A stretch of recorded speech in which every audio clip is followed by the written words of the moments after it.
van die wat gesê het nie dat defender te sien. Ek is so vir 35 jaar.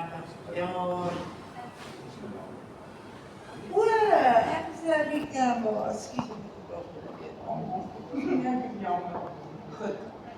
As ek opstaan in die oggend, voel ek 17, dan gaan ek badkamer toe, kyk in die spieël en ek het besluit om die skok te versag. As ek nou vir my vrou ook besluit, sy is 17, 55 jaar ouer.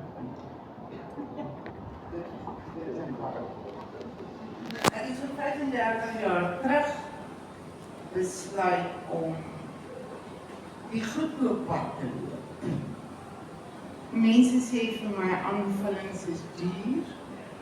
Nee, nie. Dokters, hospitale is duur.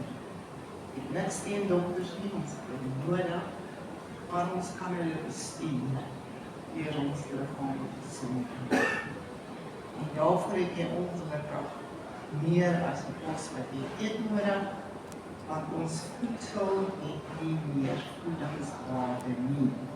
Die moet eigenlijk dit bevat. Wat jy moet inneem is wateroplosbare, 100% plantaardig en 100% absorberende aanvullings. Ek op die oomblik gebruik al 'n paar jaar nanonutriënt en mense met nogal erge probleme en hy is suksesvol wel.